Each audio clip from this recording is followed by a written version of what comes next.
Hello and welcome, business owners, concerned citizens, the paranoid, and the admittedly naive. Thank you, as always, for clicking on and listening to this segment of Words of Wisdom with me, your host, Ross Decker, CEO here at Real Cyber.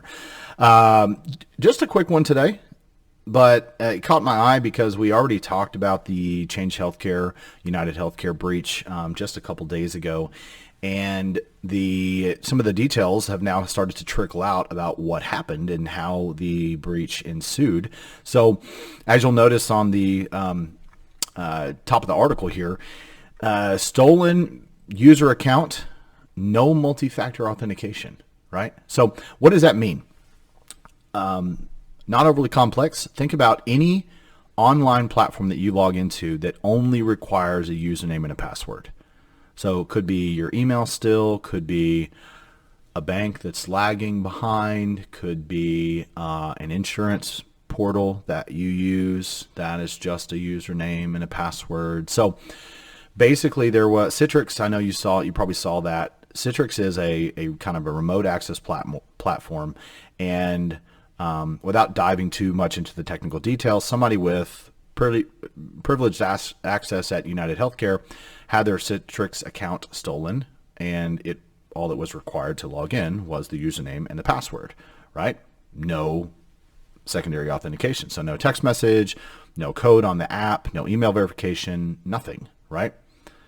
Hope that makes sense. So hopefully when you log into your bank, you're required to put in a text code or an email code, or you've got, Google Authenticator or Authy or something like that kind of linked up to where you have to do something else to prove it's you, right?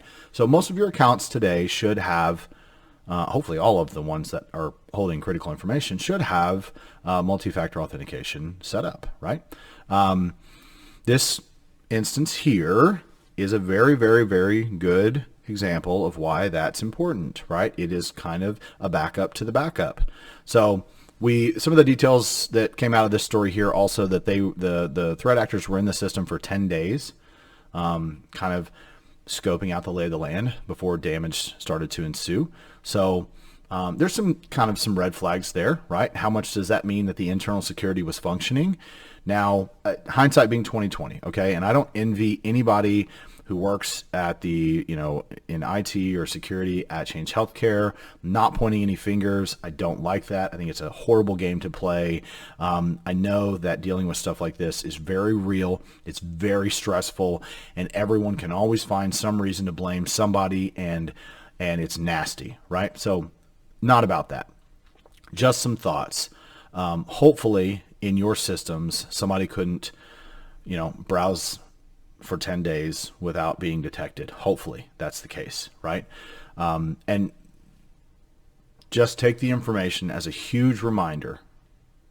And most people are tired of hearing me say it, but take this information as a huge reminder that if you're still a member of It Won't Happen to Me crew, okay, that particular thought process appears to have cost Change Healthcare nearly $900 million, as we talked about in a couple segments ago. So the other thing that's a little disturbing about this story is also it looks like about 1/3 of the PHI in the country is implicated as being breached in this hack. So that's pretty disturbing, right? So